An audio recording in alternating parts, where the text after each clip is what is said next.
यादीमध्ये पहिल्या क्रमांकावर त्यांचं नाव त्या ठिकाणी होतं. पण मग त्यांनी नोकरी करण्याचा त्यांचा अजिबात विचार नव्हता. त्याआधीच त्यांचा निश्चय झालेला होता, हे जीवन देशासाठी. त्यांनी मामाला पत्र लिहिलं, असं असं झालेलं आहे, पण मी नोकरी करणार नाहीये. मी ठरवलेलं आहे की मला संघ क्षेत्रामध्ये प्रचारक म्हणून जायचं आहे आणि जे काही देशासाठी काम करता येईल ते करायचं आहे. तुम्ही बघा, प्रतिकूल परिस्थिती, घरी फारशी व्यवस्था नाही, स्वतःजवळ पैसे नाही, आणि असं असताना हे जीवन देशासाठी हा अतिशय प्रतिकूल आणि न पटणारा कोणालाही निर्णय हा त्यावेळेस दीनदयाळजींनी घेतला. आणि तो घेऊन ते संघाचे प्रचारक म्हणून बाहेर पडले. पण ते करताना त्यांच्या स्वभावाची अजून एक गोष्ट आहे. मामाला पत्र लिहिलं आधी, मग नंतर घरी जाऊन भेटून त्यांनी सांगितलं, मामीशी गप्पा मारत मारत 2-3 दिवस राहून हळूहळू, पण मामीला सांगितलं की पटवून दिलं की आपलं तर घर आहे, पण आपण इतरांसाठी काही काम करू शकतो का, ते आपण केलं पाहिजे, मला ते करू द्या. आणि मामीनी सुद्धा आश्चर्य म्हणजे त्यांना हो म्हटलं आणि मग ते तिथून घराबाहेर पडले. पुन्हा संसार, लग्न, स्वतःसाठी पैसे कमवणं हा विषय दीनदयाळजींनी आयुष्यभर केला नाही. मग त्यानंतर ते प्रचारक झाले, बाकी काम केलं त्यांनी. त्याही ठिकाणी त्यांचे अनेक अनुभव आहेत. अतिशय त्या काळामध्ये मी सगळे ते विषय त्या काळातले सांगणार नाही, पण प्रतिकूल परिस्थितीमध्ये त्यांनी काम केलं. आणि अजून एक त्यांचा दीनदयाळ आपण त्यांना जे म्हणतो, एका ठिकाणी या संघाच्या शाखा लावायला तेव्हा फारच विरोध होता. वेगवेगळ्या काळात वेगवेगळ्या कारणांनी वेगवेगळ्या गोष्टींना लोक विरोध करत असतात, चांगल्याही गोष्टींना करतात. तर एक जण गाव गुंड होता, तो म्हणाला मी इथे शाखा लावू देणार नाही, असं करू देणार नाही, आले तर पहा म्हटल्यावर काही प्रश्नच नाही, तो गुंड. पण तरी दीनदयाळजी घाबरलेले नव्हते, फक्त शांततेत होते. आणि तो एक 5-7 दिवस गुंड दिसला नाही, म्हणून त्यांनी त्याचा पत्ता काढला, हा कुठे राहतो, का बरं नाही आला. आणि मग त्याच्या घरी गेल्यानंतर लक्षात आलं, हा तर बिलकुल तापाने बिलकुल पडलेला आहे, आडवा. जो इतरांना आडवा पाडणार होता तो स्वतः आडवा पडलेला आहे. आणि त्याची आई म्हातारी बिचारी, त्यांना कळेना, त्या रडायला लागल्या की काय व्हा, हे असं झालं, याला ताप आहे, काही पैसे नाही, घरात काहीच नाही. दीनदयाळजींनी त्याची डॉक्टरला बोलवून औषधाची वगैरे सगळी व्यवस्था करून दिली. आणि आईला त्याच्या सांगितलं की काही अडचण आली तर फक्त निरोप मला तुम्ही पाठवा, त्याची पूर्ण व्यवस्था मी करून. खरं म्हणजे तो धमकी देणारा होता, परंतु एक असा की ज्याला गरज आहे आज मदतीची, त्याला ती मदत केली पाहिजे, हा जो स्वभाव आहे हा आपल्या भारतीय संस्कृतीतलाही आहे. काही लोक पाळतात जे कमी, त्यात दीनदयाळजी असं आपण म्हणू शकतो. आणि त्यामुळे दीनदयाळजी तेही केलं. असे अनेक प्रसंग त्या काळातले आहेत. असं करता करता 1951 मध्ये, मग या दरम्यान त्यांनी एक प्रकाशन संस्था सुद्धा संघाची होती, ती त्यावेळेस म्हणजे त्या विचाराची त्यावेळेस सुरू केली, राष्ट्रधर्म नाव त्या याचं. आणि तिथे आज पण एक पाक्षिक सुरू आहे, पांचजन्य म्हणून, हिंदीमधलं, अप्रतिम भाषा हिंदीमधली आणि अतिशय चांगले विचार, असं ते पांचजन्य नावाचं साप्ताहिक चालतं. त्या साप्ताहिकाची त्यांनी त्यावेळेस सुरुवात केली. आणि स्वदेश नावाचं, जे ते जगले आयुष्यभर स्वदेशी, त्या स्वदेश नावाचं एक साप्ताहिक त्यांनी त्या ठिकाणी सुरू केलं. आणि जेव्हा संघावर बंदी होती, म्हणजे सगळे लोक विरोधात होते, त्यावेळेस सगळे कामं त्यांनी केले. दीनदयाळजींचं हे एक वैशिष्ट्य होतं, श्रमप्रतिष्ठा. आपण राष्ट्रीय सेवा योजनेमध्ये सुद्धा जे अनेक वेळा सांगतो, तोच हा भाग आहे की ते सुद्धा त्यांनी त्या काळामध्ये खरं म्हणजे केलं की आपल्याला हे कसं चालवता येईल. आणि मग त्याच्यासाठी सहाय्यक नसले तर सहाय्यकाचं काम करायचं, खेळ जुळवणीचं काम होतं. बंडल पोचवायचं काम पडलं, ते केलं. रात्रभर जागून एक नवीन मशीन आली, तर ती मशीन कोणाला माहित नव्हतं काही, त्याचं बुकलेट वाचलं रात्रभर आणि सकाळी ती मशीन सुरू करून घेतली आणि संपादकीय सुद्धा स्वतःच लिहिलं. असं सगळे कामं, म्हणजे कोणतंही काम कमी नाही, सर्व कामं महत्वाची आहेत. त्याला आपण कसं काम ते करतो आणि कोणत्या हेतूनी करतो हे खूप महत्वाचं आहे. तुम्हाला खूप चांगलं काम मिळालं आणि तुम्ही जर ते बिघाड काढल्यासारखं केलं तर त्याचा काहीच उपयोग नाही. त्यामुळे श्रमप्रतिष्ठा आणि चांगलं काम करण्याचा प्रयत्न ते त्या काळामध्ये दीनदयाळजींनी केलं. आणि मग त्यांना काही दिवसांनी सांगण्यात आलं, संघाचा प्रचारक असं म्हणतात, तुम्ही ऐकलं, ज्या राष्ट्रीय स्वयंसेवक संघाची आता शताब्दी आहे सध्या सुरू, म्हणजे 100 वर्षाचं काम पूर्ण होत आहे, तर त्यात असं सांगितलं होतं की नाही, तुला आता हे वेगळं काम करायचं आहे. तर त्या विचारांनी चालणारा हा पक्ष एक तयार झाला. तुम्ही पंडित श्यामाप्रसाद मुखर्जींचं नाव ऐकलं असेल, त्यांनी अखिल भारतीय जनसंघ नावाच्या एका पक्षाची स्थापना केली. त्याच्यात काम करण्यासाठी प्रचारक म्हणून ते गेले. म्हणजे दुसरं काम काही नाही करायचं, तेच काम राजकीय, पण देशाचं काम, समाजाचं काम म्हणून करायचं.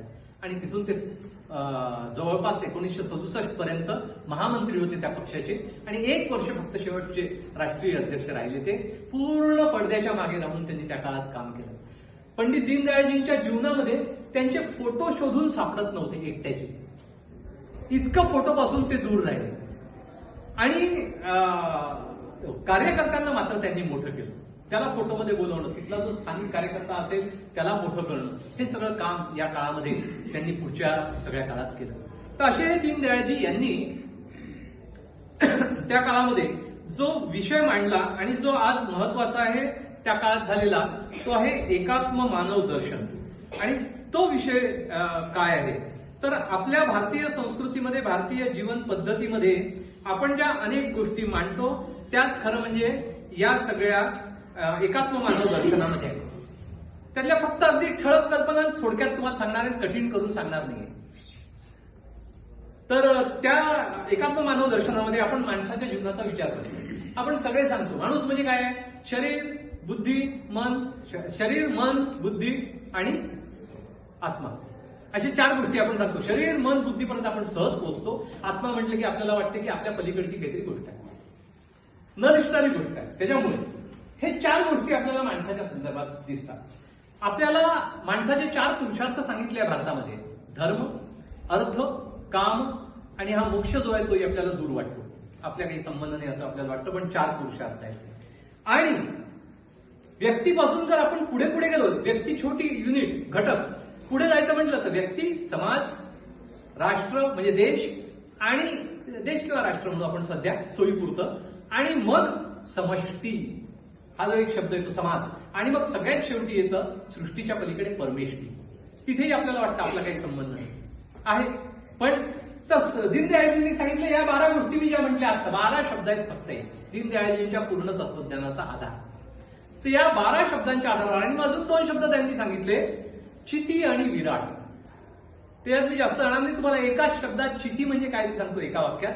चिती म्हणजे एखाद्या राष्ट्राचा आत्मा, ज्याच्यावर ते राष्ट्र जिवंत राहतं. आणि भारताचा आत्मा आहे धर्म.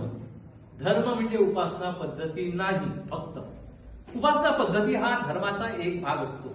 पण या ठिकाणी धर्माचा अर्थ होतो कर्तव्य. धर्म म्हणजे काय, जो धारणा करतो तो धर्म, या अर्थाने हा धर्म शब्द त्यांनी वापरलेला आहे. उपासना पद्धती हा भाग वेगळा आहे. धर्माला का बरं आपण उपासना पद्धती म्हटलं, कारण इंग्रजीमध्ये शब्द आहे रिलिजन, आणि रिलिजन म्हणजे उपासना पद्धती. पंथ, पंथ म्हणजे एक मार्ग देवाला मिळवण्याचा, वेगवेगळे मार्ग आहेत. पण धर्म म्हटल्यानंतर कर्तव्य आणि काही नीती नियम जे भारतामध्ये आहेत त्याचा विचार दीनदयाळजींनी याच्यामध्ये केलेला आहे. कारण भारताचा सगळा विचार आजही वारिका टिकून आहे. धर्म हा भारताचा आत्मा आहे. त्यात फक्त विठ्ठल महत्वाचा नाहीये, उद्या काहीही असतं देवाचं नाव तरी तेवढ्याच श्रद्धेने लोक जातात. आपल्या याच्यामध्ये भारतीय संस्कृतीमध्ये आपण देवांचं स्वरूप पाहिले तर किती वेगवेगळे आहे. आणि अगदी बैलाची पण पूजा आहे. एरवी बैल म्हटलं की वाईट वाटतं लोकांना, पण बैल पोळ्याला बैलाची पूजा करतो की.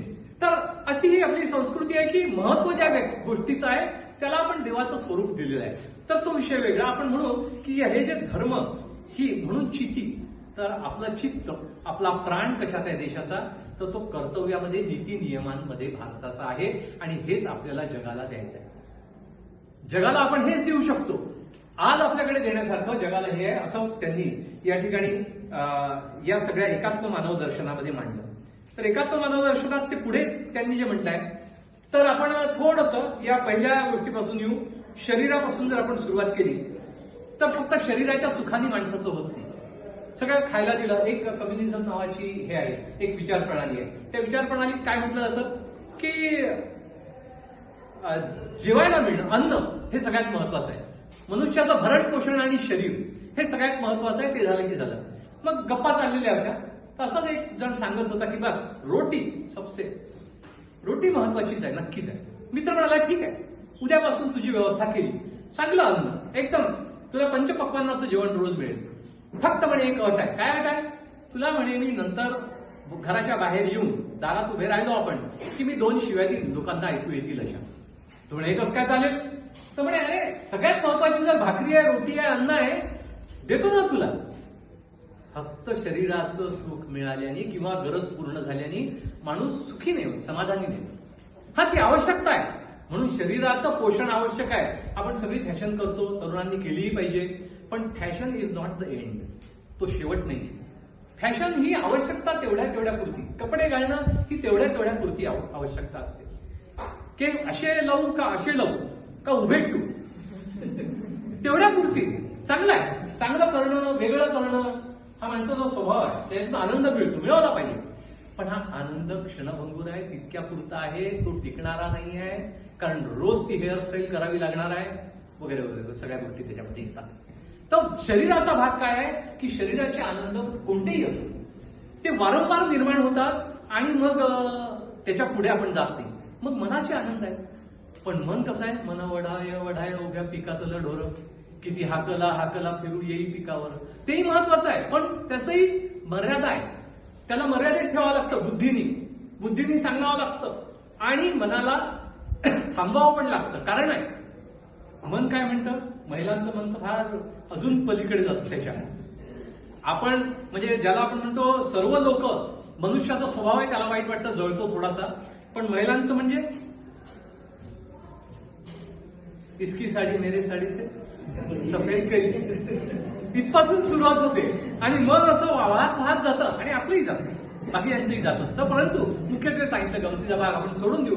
पण मन हे असं आहे, मनाला आनंद पाहिजे, मनाला आनंद झाला पाहिजे. प्रेम, आत्मीयता, मैत्री या सगळ्या गोष्टी मनासाठी आहेत.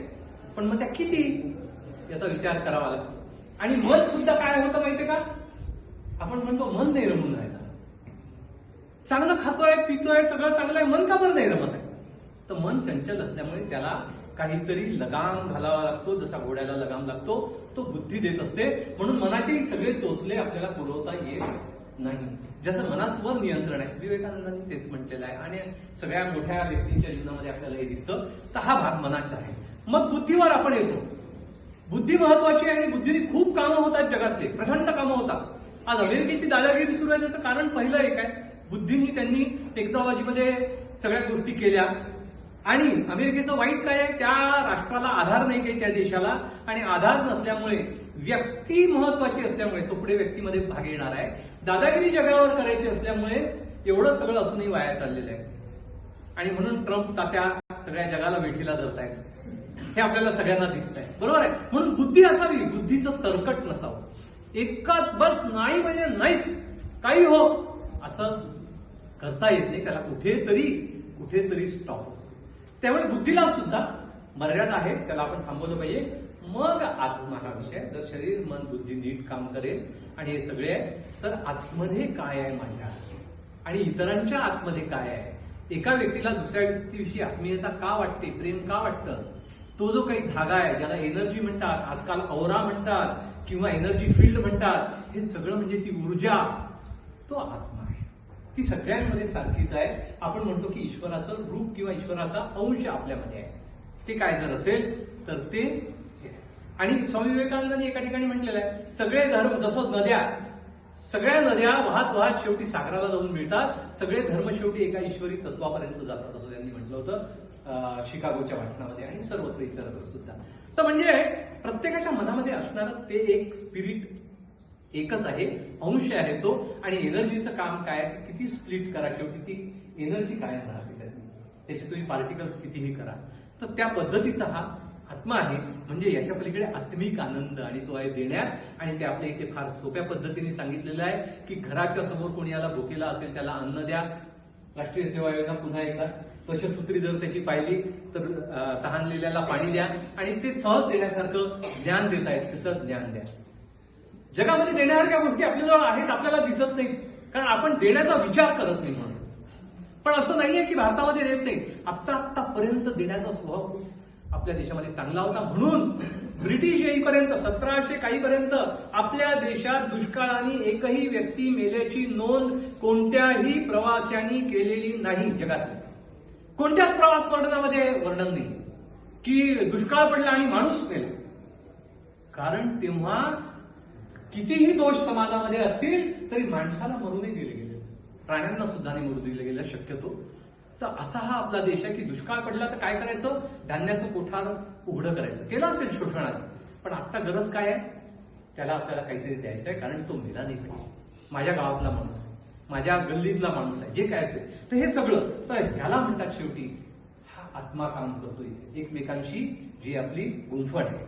तर हे 4 घटक त्यांनी सांगितले, हे सगळे एकत्र केले. हे एकात्म पाहिजे म्हणजे काय, यांची एकमेकांशी सांगड पाहिजे, हे एकमेकांशी कुठेतरी संतुलितरित्या एकमेकांशी जोडले गेले पाहिजे. असंच धर्म अर्थ काम मोक्षाचं आहे. धर्म म्हणजे कर्तव्य, कर्तव्य करायचं, नीती नियम आहे आपल्या इथे सांगितलं आहे. आपण जेव्हा राम आणि कृष्णाचा, शिवाजी महाराजांचा किंवा अगदी नवीन नवीन सगळ्या महापुरुषांचा आदर्श घेतो, तर ते काय सांगतात सगळेजण शेवटी, की आपलं काम चांगलं करा, हे सगळ्यांचं सांगणं आहे. आणि नीती नियम जे आज चालत आलेले आहेत, जे काही बदलत नाहीत फारसे, थोडं स्वरूप थोडंसं बदलतं, पण नीती नियम मुळात बदलत नसतात. तो धर्म तो आपण पाळला पाहिजे. त्यांनी जर पुढे गेलो तर आपण सगळ्या मानवतेला पुढे नेऊ शकतो. धर्म, कर्तव्यात चुकलो आणि नीती नियमांमध्ये चुकलो की मग सगळी समाजाची रचना ही विस्कळीत होऊन जात असते. आणि भारतामध्ये हे खूप आवश्यक आहे. ठेविले अनंते तैसेची राहावे, हे धर्माचं तत्वज्ञान आपल्या इथे सांगितलं आहे. अनंते म्हणजे आळस करून नाही, जे आहे त्यात मी समाधान मानीन, पुढे जाण्याचा प्रयत्न करीन, पण आज मध्ये मी व्यवस्थित राहण्याचा प्रयत्न करेन. अर्थाचा आहे, अर्थ म्हणजे पैसा, खूप महत्वाची गोष्ट आहे. आणि अर्थ हा किती पाहिजे माणसाला, प्रत्येकाला विचारलं की किती पैसे पुरतील तुला, प्रत्येकाचं उत्तर वेगवेगळं राहील. आणि पैसे हे कमी असले तरी माणसाचं काम होतं, काहीच नसले तर काम नाही होत, पण कमी असले तरी काम होतं, आणि खूप जास्त असले तरी पंचायत होते, कारण ते खर्च कुठे करायला प्रश्न पडतो. आणि अनेक लोकांना प्रश्न जो पडतो ते काय करतात, 7 पिढ्यांना पुरेल. आपण किती टीका करतो काही भ्रष्टाचारी लोकांवर, वेगवेगळ्या प्रकारचे लोक आहेत, आपण ज्यांचं नाव मी असं म्हणणार नाही कोण काय, परंतु आपण काय म्हणतो, 7 पिढ्यांची व्यवस्था करून जात आहे, माणूस कसा आला आणि कसा जाणार आहे, उघडे हात असेच हात करून जाणार आहे, सोबत काहीच जाणार नाही. म्हणून अनर्थ व्हायला नको, इतका अर्थ पाहिजे, त्याला अर्थ राहायला पाहिजे काहीतरी, की किती पैसे कमवायचे, गाडी कोणती पाहिजे, त्या गाडी कोणती पाहिजे याच्यासाठी किती मागे लागायचं, म्हणजे हीच गाडी मला पाहिजे म्हणून 10 वर्ष थांबून जायचं, किंवा बरोबर आहे, आणि मग 15 लाखाची गाडी घ्यायची, आज गाडी घेऊन नाही घ्यायची. अशा सारख्या म्हणजे एक सोपं उदाहरण सांगितलं. यासारखं अनेक उदाहरण. किती पैसा पाहिजे, खूप जास्त पैशाची गरज माणसाला नसते, जेवढा पाहिजे तेवढा नीट कमवला पाहिजे, कमवायचा मार्ग हा योग्य पाहिजे, हे आपल्या इथे आधी सांगितलेलं आहे. आणि हा अर्थाचा मुद्दा आहे. अर्थ नाही म्हणजे अर्थाचा अभाव तोही अडचण करतो, असं दीनदयाळजी म्हणतात. अर्थाचा अभाव म्हणजे पैसेच नाही, प्रॉब्लेम आहे, समस्या आहे. आणि अर्थाचा प्रभाव म्हणजे माझ्याकडे पैसे आहे, मी काहीही करू शकतो, हेही विनाशाला कारणीभूत आहे. आणि म्हणून अर्थ नीट वापरणं, म्हणून आपल्या इथे काय होतं, 1 पैसा तरी देत गेलं पाहिजे. अशा पद्धतीने जे काही आपल्याजवळ आहे त्यातला थोडा तरी हिस्सा इतरांसाठी दिला पाहिजे, गरजूंसाठी दिला पाहिजे, असं आपल्याकडे आहे. अन्नछत्र चालायच्या आधी वेगवेगळ्या गोष्टी चालायच्या. आणि तुम्हाला माहित असेल, आपल्या आधीच्या पिढीत म्हणजे तुमच्या आजोबांच्या पिढीमध्ये, त्या पिढीमध्ये अनेक लोक शहरामध्ये 1 दिवस लावून जेवलेले आहेत. 7 लोकांच्या घरी 7 दिवस जेवायचं आणि कॉलेजमध्ये शिकायचं. आपण आज कल्पना नाही करू शकत, पण त्यावेळेस लोक जेवू दे बोलवायचे, हा विद्यार्थी शिकतोय, याला जीव घातलं पाहिजे आपण, कारण शिकतोय, ते चांगलं काम करतोय. तर अर्थाचा उपयोग कसा करायचा पैशाचा, हाही भाग खूप महत्वाचा आहे. एक छोटंसं उदाहरण देतो. मला माहिती आहे की बहुधा मी माझा वेळ क्रॉस करतोय थोडासा, पण या अर्थ आणि अनर्थ संबंधात एक व्यक्ती होता. त्या गावात जमीन खूप होती, तो त्या गावात पोहोचला बाहेरून, आणि तो आल्यानंतर त्याला असं लक्षात आलं की इथे जमीन खूप आहे, आणि तो म्हणे मला थोडीशी जागा पाहिजे. त्या गावचा जरा माणूस जो होता पाटील, तो जरा उदार होता. तो काय म्हणे, ठीक आहे म्हणे, किती पाहिजे ती जमीन दिली म्हणे, तू एक काम कर म्हणे, तू जाऊन सकाळी निघ, संध्याकाळपर्यंत तू जिथे परत येशील तेवढी जमीन तुला मिळेल. तो निघाला, पहिले हळू मग